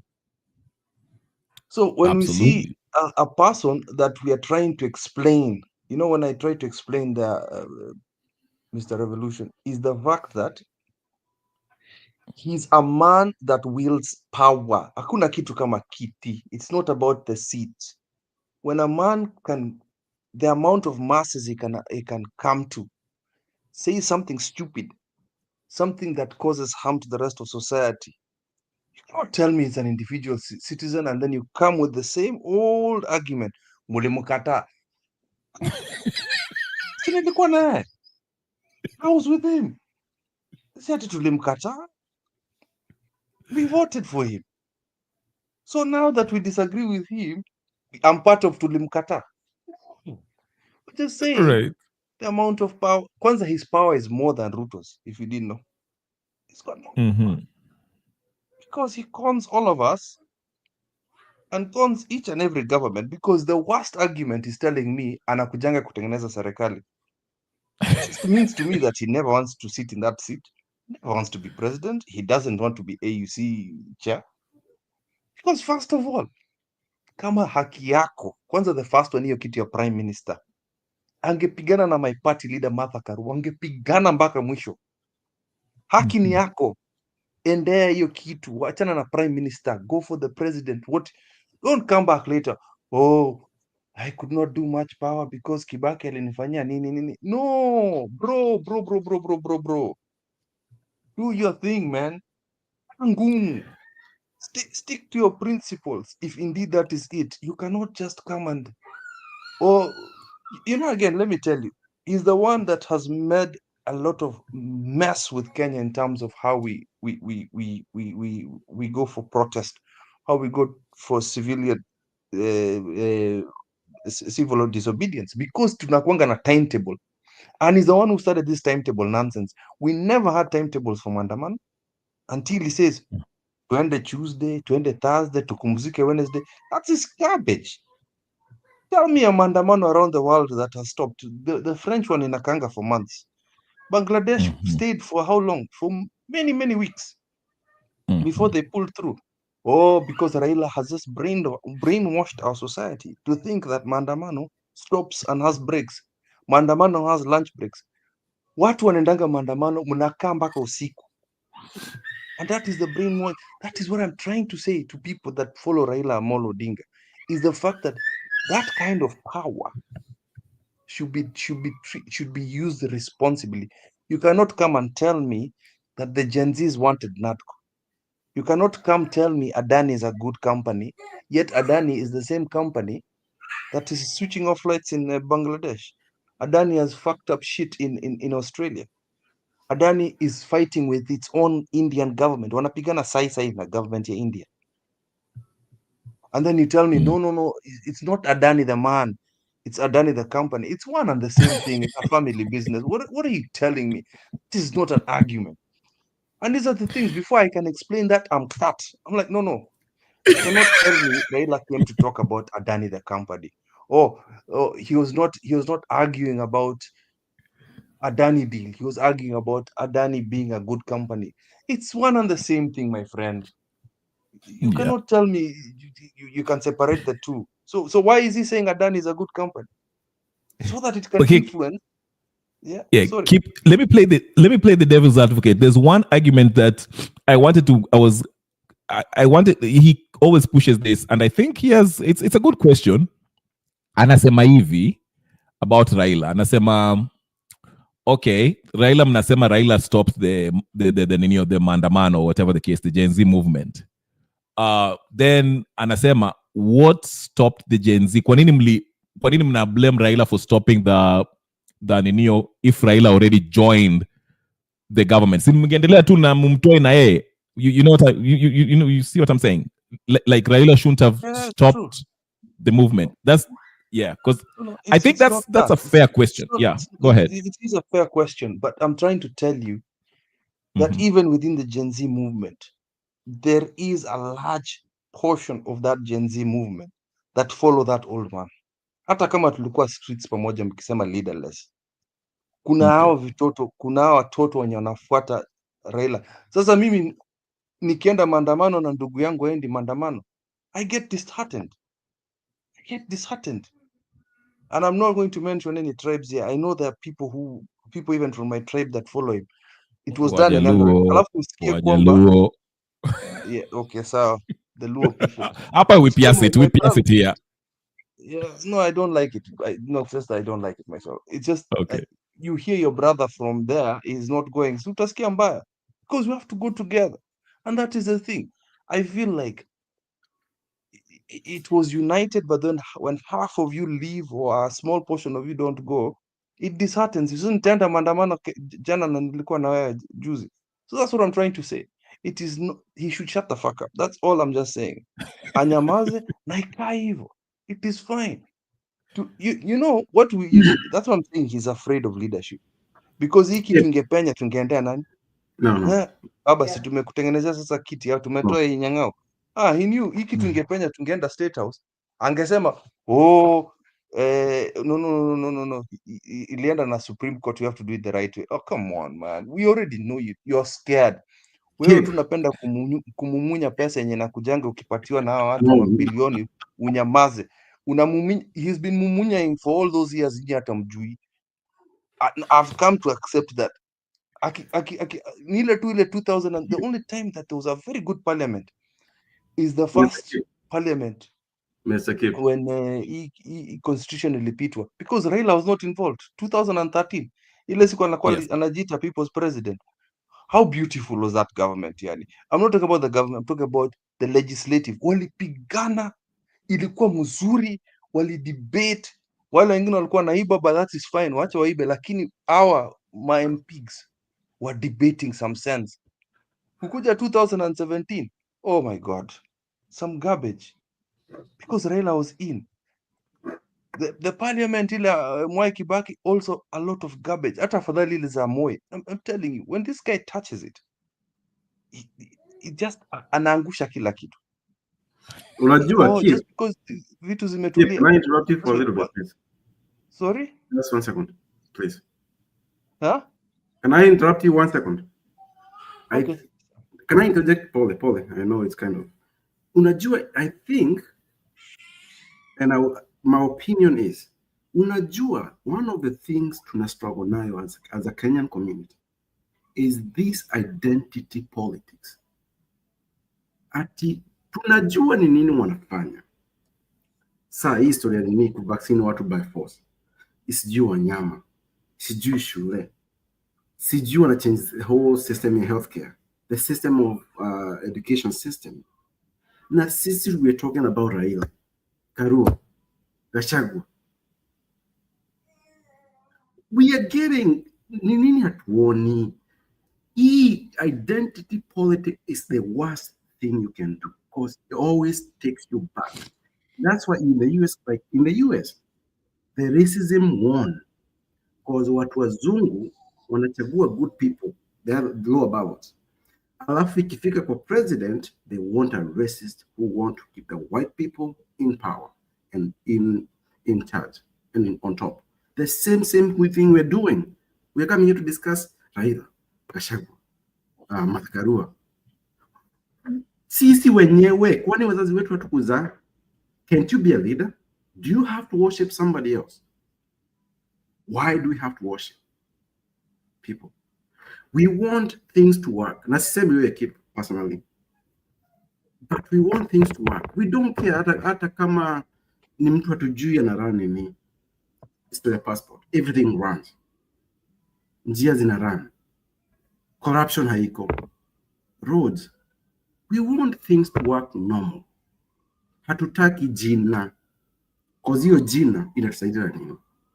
Nikienda nyumbani mama mnusik na na support Gachagua. Gachagua tanilipia nini? Kupeleka madhe nini hosi. This identity politics is why we are here, and we will never get past this. And this is the biggest problem with the other channel. Leo tunakuja tunadiscuss Wamalo. Atuangalie sijui ya Dani. Leo kulikuwa na kesi ya Dani. Did we discuss it? Tunaongea sio ya Wamalo. What's wrong with us? Think about it. The side shows, we discuss side shows without looking at the main thing. And the head of the snake have to go to cut this. Sorry to interrupt. That's fine. To be fair, as much as we'd like to divorce from personalities, you can't really disentangle the two. It's hard, I know. I mean, atokizungumza mambo ya Joe Biden, we have to look at his what's his character? Yani, who is he? Like, what has he done? Kamala, the same thing. Trump. Kenya, of course, we take it to another degree because we are all about tribal chieftains. The Raila, Nyanza, Uhuru, Central, Ruto. We are so stuck in that. And I agree with you, KK. So I know what you're saying. I just think that I would have no problem if people, okay, you want to follow a leader or you are influenced by somebody, but you are being influenced not just because of his tribe, is from the same tribe you have come from. You're influenced by that person because of the policies he's advocating for, his political philosophy, his track record as far as if he has integrity or not. Those are the things but those are the last thing on our checklist when we see sisi tunaangalia tunataka yule mtu tialala tibim unasikia Babu Owino is a good leader. Why? Because he's rara. So that's how I see it. So you're right to some extent, but at the same time too, you can't really distinguish the two. Yeah, we overdo it as Kenyans when we talk about personalities. We can talk about Raila for 5 hours, and so yeah, I knew. Keep sorry, ulikuwa unaendelea na rant yako. No, it's okay. Yote. No, it's fine. I mean, right now I'm very happy with international politics, and it's not for the same reasons you think, KK. It's just for the fact that may just want Trump to be focused on building that wall and forgets about us. I'm so happy he won, but you don't know. It's the happiest news ever. Because he'll be focused on that wall, atasema build the wall, aseme immigrants, aseme stupid Africans. Oh, I'm so happy. Manze, atuone tu wajinga tu. It's so nice because now he'll leave us alone. For those guys who genuinely like Trump, siko baya. Me, I just know he's a Neanderthal that is going to do his stuff nicely. And the only thing that I think is positive about Trump is a nationalist. Wataenda kwanza, fukuza immigrants wote turudi nyumbani. We'll go back home. Let's go build our nations. What are we talking about? Tufukuze bana. Kwani ni nini? We go get rid of these bloody African leaders that are making us look like beggars. It's fantastic. Tuende manyumbani kwetu.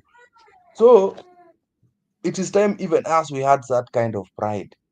Those leaders make us look like beggars. We are not beggars. It's the Rutos who are beggars. It is the Jacob Jumas that make us beggars. And by the way, just to ongeza my rant, and I've been trying to tell people here, all these people who liberated us are not good people afterwards to be leaders. I'm sorry, they are not good. Tell me a good liberator that became a good leader other than Nelson Mandela in Africa. Mugabe was a liberator. Jacob Zuma was a liberator. They liberated us from colonialism and then became assholes. Museveni liberated Uganda from Idi Amin. Then what is he doing right now? Those were good people. The South Sudan president, he fought for the independence of the split between North and South. Karan, wasn't he a good person? Sahii anajikojolenga hapo na hata bodyguard yake hata msaidiangi. A whole man Garang alikufa. Huyu alikufa na hata huyu ajuzi na huyu ajuzi. Huyu ajuzi ndiye yako anajikojolea, anaitwa, I forgot his name. But I know what you're talking about. Sorry, go ahead. Yeah. But yeah, but even where alienda, see alikuwa mtu, what did he do? They didn't do anything. They don't do shit, man, like honestly. So Raila, kazi ya liberator ni kuwa liberator na hiyo imetosha, because you can see mtu anaogopa uongozi. He's afraid. He knows it's hard work. He knows we'll expect a lot from him. Heavy is the crown of the man that wears it, because as deputy president Ruto, it was so easy for him. Oh, it was so easy. Alikuwa anatembea kila mahali. Now you can see the man sweating. You can see he's actually struggling. Hata akionyeshanga sura ngumu, Ruto is struggling, bana. He doesn't know what to do next, making Kindiki deputy. But then I can see that Kindiki alikuwa amemdefend kwa ile kitu ya nini, crimes against humanity. So I don't know where our country is heading. And if anybody is looking at 2027, ole wako, I'm sorry, you're wasting your time. 2027 is just going to be ODM plus UDA, and it's going to be an ilotic alliance. It's going to be very tribal, because Luos are going to be so happy to vote for, I can say that very happily now. They say they can easily vote before they can vote for the other side, because that is their tribalist there. Mpende msipende, that is how they're thinking. The same way. Is that really? But is that enough to keep Ruto in power? Because I don't think it's enough. Just how? No, na kuibaiba. Unajua anajua kuiba na kuibaiba. Who's going to defend those servers, my friend? Hata akisema alikuwa na 3/4 of Central Mutadu, like the Nigerian president who's won with 19% of the country. Come on, mate. Well, now you see what's happening in Mozambique. Yeah, it's not. Walijaribu kuiba Mozambique and they are on the streets. It's been like what, four a month now, 3 weeks. Everything is, that is okay. Yeah. They're doing it right. Sisi tutaenda Tuesday, alafu tutoke Wednesday. We go rest on Friday, tuende tuanze kuomba pesa kutoka diaspora, tusaidie kwenda maandamano. It's not going to work, because at the end of the day we will, hey bro, Ruto only has to show the perception of popularity.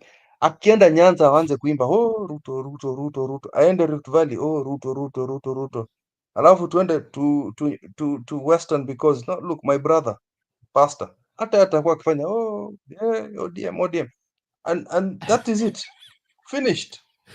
Unafikiri ataweza kufanya hivyo? You will go to that extent? I'm not going to lie to you. Huyu akisikia baba ameenda huko amesema ameendorse direct gone. If you're defending baba that much, kwanza I demoted Raila that much, you think he will not go Ruto? My friend, don't. You cannot fight that hard and not be person who's going to be persuaded by Raila Amolo Odinga. Raila akisema si anasema baba akisema left, right. These are those people. They are going to go. Keep utaambiwa order. No, nitaenda kuona Chemchamakuni yuko side ingine wana. I'm in trouble. Uko kwa shida. Nani ako hapa yendi upeleka maneno huko? Ako wapi? Tuni ndio kuja hapa na anaenda kuwashtaki huko. Tuni wewe, hebu show up. Tuni is a sweet one. Yeah, I like Tuni. Tuni ako poa. Tuna tunamwenjoy hapa. Yeye kuja kuchungulia hapa anaenda kutushtaki kwa Bernard. But yeah? Tuni is a guy. Tuni is secretary bana. Have to defend. Tunasikia Bernard akisema nimepata habari ati wananisema huko upande mwingine, but anyway, that's story for another day. What I wanted to say is that yeah. Ati? Bernard is your fan, maybe, so don't. I'm definitely his fan. He's in a funny way. You're Kenyan. His politics hatupatani, but he's fun in his own way. Yani mwanzo saa zile mnamfanya sweat, that's when it's really fun. Wangira leo I started late. Wangira kujanga mapema, but Wangira when he's in the show, Kipu kiwa hapo hivyo, who else? KK uchungulia.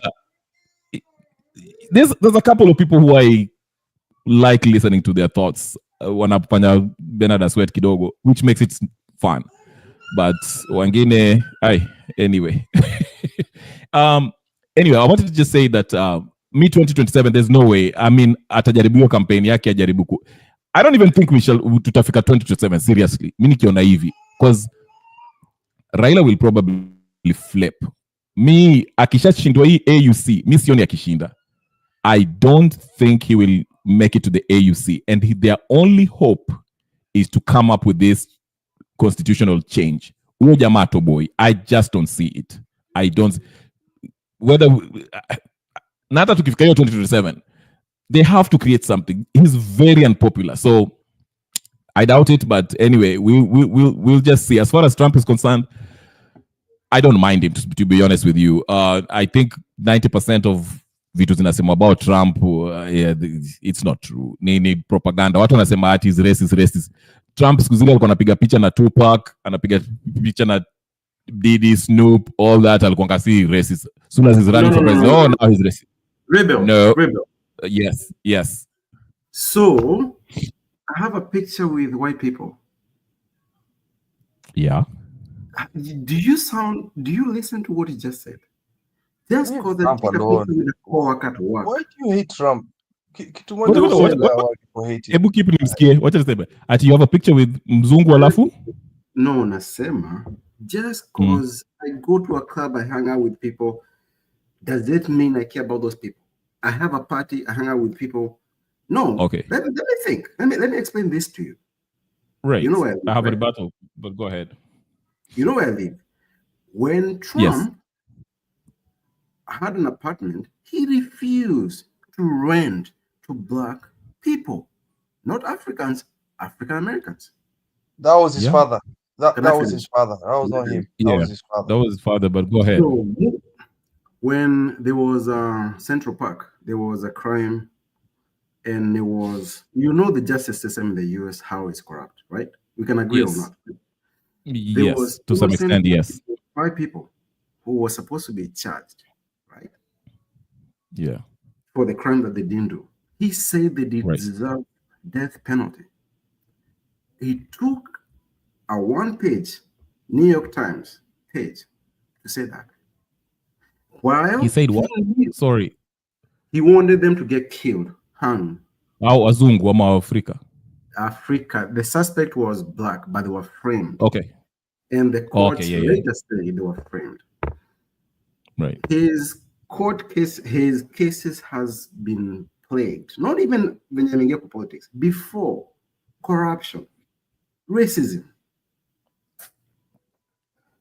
Sorry, I have to go. Just saying goodbye. I have to go. Kesho ni job. Okay. So thanks, Skip, for stopping by. Anytime. Good night, Kip. Hapa ni 11. Hata unajua hapa ni 11 bana. 11:18. Oh yeah. Salimia nani? Huyo mkubwa wenu nani, Prime Minister siku hizi nani, mna change mmoja kila siku, mlitoa yule mwindi, hata sio nani sasa. Samara. Nilifikiria uko hapa. Nilifikiria uko UK. Samara. Uno wa Samara. Damn it. Ama uko Scandinavian. Kwenda Nani? Wewe. Mimi niko somewhere tu, usijali. Sitaki Faruka nikujie. Thanks, Kip. Good night. I have your number, I'll know. Wow. Okay. +4 something. I know that. You. Yeah. Bye. Later, K. All right. Good night, Kip, bro. See you tomorrow. Okay. Or the date open. Okay. Sawa. So, Rebel, ile kitu niko na kushow. Yeah. Do you know when Trump was in power and nilikuwa na green card, I couldn't be able to afford to go home because I was in my head, the things he was doing were holding me back from going back home. Okay, there's another story now. Now that's how we start from, okay, unit affect. The other things that affect other people. And issue here to Kenya, we are very selfish people. We only think about things that only affects us. It's just a fact. That's why we use the tribal answers we have back home. Because we only think about something only when it affects us. When Trump was in power, alikuwa nashika Mexican or Latinos, women, anaenda anatie their womb.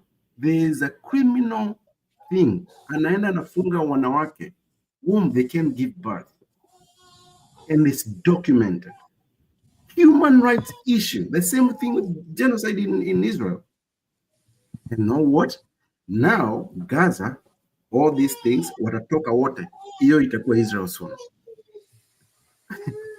Lebanon, the same thing. Nini tunasema? Is Gaza iko hapo karibu na Africa? It affects us. Israel is where it is to monitor and control Africa as a proxy for the US. This is why they're killing people, and we can see it, and they don't give a fuck. It's just a fact. I want everybody who is listening to always think about things, even if they don't affect them. Kuna wenye wanasema sijui about gays, sijui LGBT, which is fair. But if you don't think about those things, why do you care? Why do you care? Whatever people do in their bedrooms, why do you care unless they're doing a crime? Why do we care? I would never vote for a racist person. Who hates me. But KK, okay, okay. He number one, hiyo picha alipiga na nini wa Tupac, unaweza kusema okay, why did he alikuwa kwa club or whatever. I mean, if you know the history of Tupac Shakur, whatever the case is a Black Panther family. He's been always, his music's about Black empowerment. His auntie is in Cuba for shooting a cop in New Jersey. Using a theory, because I would rather. It's not a theory. It's not a theory. Show me where that was discussed and is in the court, where everything is sworn. About what? About what? Because we cannot engage. Okay. In, all right. Okay, let's leave that one alone. Sawa. Wacha tuache hiyo basi. All right. 2. Mike Tyson, in his case, he paid for his lawyer. Mike Tyson, the last time I checked, is black. Ali paid for his lawyer because they're friends, personal friend. Okay? Ali be a lawyer and all that stuff. They've maintained their friendship to this day. So Mike Tyson, so you think so I think he paid for Tyson because he cared about Tyson, or he paid for Tyson because he wanted, Trump is a TV no, listen. But listen. It's sour, but listen, those were way 1990 what? 1992 or something? But all I'm saying is this. Okay, but I'm saying this. If he was a racist, he is why? Racist. No, it's not a theory. It's a fact. All right. Okay, that's I see we'll go nowhere with this because you are. I'm giving you an example of the people who he's been friends with, who he helped when it was. You're in denial. What am I denying? What am I denying? What am I denying exactly? So nasema ni kama venye unaonanga, especially like I don't know where you are, but I know like I have seen a lot of people, like for example, white people date black men because they want that part, right? But they're still racist people. It's a fact. Look at Mahomes. Mahomes is another one. His mother is a white person. It's a fact. You can't live in the glass house without seeing. No. You have to open your eyes, bro. Okay. Mina sema hivi. If you're truly a racist, why would you even be friends? Hata kama unataka hiyo whatever unasema. Why would you even have you ever listened? Street cred fame, bro. Okay. So I see we let's agree to disagree. We might not agree on that. We might not agree on that. Right, which is fair. because you know I won't convince you, you won't convince me. So fair point. No squabbles there. Anyway, what else were we talking about? Pretty much exhausted everything. I don't know, unless una kitu kuongezea. Lakini wewe umepotea. Wewe umekuwa wapi? Wewe na captain. I want to bring you guys on Wednesday. Captain alienda nini? Captain alienda the channel sijui. I don't know. Mimi naendanga hapo sasa. Sometimes kama kuna topic poa nasikiza, kama kuna kitu ina maana. Yeah. But anyway, but I think mimi ile kitu nilisumbua ni venye like you follow politics kiasi, unaangalia nyumbani. For example, you have to look at what's the intent. You know, you can be talking about something for 10 years, right? Right. You have to set a goal. I think the Kenyan thing, haina focus. Hatuna focus. Tulikuja Kansmo akachukuliwa, Morala sijui akaenda wapi, Raila akaenda wapi, Gachagua ametolewa. We are chasing stupid things that don't make sense. Gachagua losing what happened to him has no effect on any Kenyan. What does is JKIA, our minerals, our healthcare, our schools. Na atuangalie hizi vitu. Leo, there was a case on a dani deal. 2 cases, I think, right? Yeah. na sijaona hii conversation anywhere. Sijui leo the other place nilikuwa sijui kuna story ya Wamawa sijui na Kalonzo sijui ameita nini. No, I think they were the Wamalwa na Kalonzo, they were in that case. They were walikuwa Milimani courts about that very case ya Dani. But the conversation should be about the Dani, the airport. Then Kalonzo and Wamalwa watakuja when people were talking about hata Kalonzo alikuwa na support. Because the moment we give these people God status, we lose ourselves. Because, for example, Rebel, we're fighting for our country, me and you, and we have people behind us, right? Then when uharibu, when we are almost getting there, you are our enemy. I don't care what happens, because I do not have a God mentality loyalty. Well, I want you to challenge me, tell me so I can become a better person. At a way where you should have people tell you the truth. Then you realize, okay, maybe I'm overthinking, maybe I'm overdoing.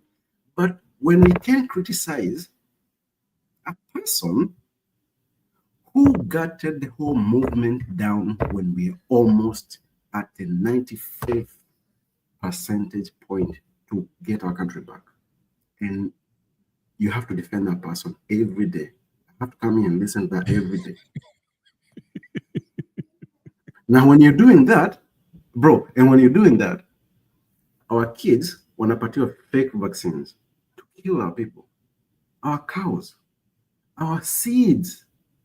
Let me tell you, I'm a farming place. When somebody touches those 3 things, they're taking over everything. They are making you a slave. There's no logic about it. True. I agree with you. I 100% agree with you. Our Saliti, I hopefully now, you know, everyone is showing their true colors. And to me, the only thing that really I see a problem ni saizi wanatuchezea hizi, we see these realignments. Kalonzo, Wamalwa, wanataka kushikana na Gachagua, then on the other side tutakuwa na Raila na Ruto. Then, you know, I feel it ni kutuzungusha tena. The same old political cabal ambao wanacheza mara wako huku, then at the end of the day they'll still remain in power. There'll be no one who's really for a grassroots people's choice. That is, that's the main thing that really bothers me. But I think it will be interesting to see kama Ruto atatolewa, whether it's Gachagua anajaribu kumtoa through retaliation or you know, whatever the case is. I think it will be interesting. So interesting times ahead. Anyway, I'll give you the last word before nimalize. What's the last word? So you just said something that I've been thinking about. I listen to ile channel ingine. Sometimes I just listen. Sometimes watu wengine wanakuja wanaongea mute. Jamaa gani? What's the end goal? executive host. Why are we here? Are we here to liberate our country, or are we here to discuss the political things in Kenya? Anywhere. Because I know when I go on X, people are talking how to save our country. When I go to the other place, people are talking about either in media and whatever this person said, this person did. But what's the end goal? And when there's a conversation and a channel without an end goal, it's doomed to fail. Anything is doomed to fail. If you're working every day and you don't have a purpose, you're doomed to fail. Anyone. So what is our end game? Are we here to observe what Ruto is doing and just celebrate, or just say we're angry about it and not doing something about it? What are we doing? Our part. Are we here just to talk about it? Comment on it. Where is leadership? Leadership is about guiding, moving, changing things for a better country. What is the purpose of conversation?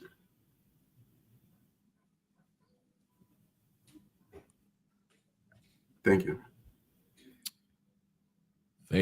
Thank you. Haya, leo naona Ani amekuleta from tulikuwa kidogo tuanze mambo ya free KK kama vile tunaweka free ya Oko. So we are happy to see you. Asante for blessing the channel today. I'll try to bring you guys on Wednesday. I'll start kidogo mapema kidogo nilete Captain. I'll reach out to him. I'll probably call him. Nimpatie akuje kama waka ndio atuchemshe kidogo. But I want to thank Captain is funny as hell, man. I will listen to more.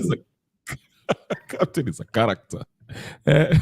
I wish he was here, but yeah, I'll try to get him on Wednesday. And everybody else who will jump in will jump in. Tulikuwa na nani jana Wangira, we had fun. Hopefully he'll come back to. I know nilianza late, so he usually goes out early, so I'll try to start early and do party. So yeah. Ani, thank you so much. Siku mingi sija kuona. Unajua ukikuja hapa KK na show up kila Gypsy Corner kama kawaida. Clean Black Sneakers, John Dinda wana kuona huko hiyo channel nyingine. Douglas na kuona kwa Brother Benson. Brother Benson also was here listening to everyone. If I didn't mention your name, tafadhali unisamee. Si ati sijui kusoma ama na ninio. But I would like to thank everybody else. Harun, kila mtu hapo comment section. I'll have to stop here, but it's been fun, guys. Let's do it. Let's do this again.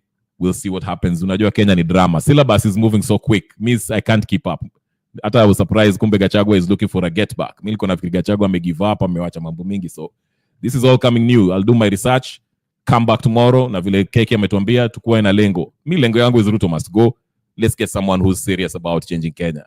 That's my nini. Hata tukizungumza, we are talking about how we can, change our country and remove this person who's right now is doing all this damage. Thank you so much, everybody. Peace and blessing. Have a good night. Have a good morning, wherever mko hapo. Tuonane kesho. Peace and blessings.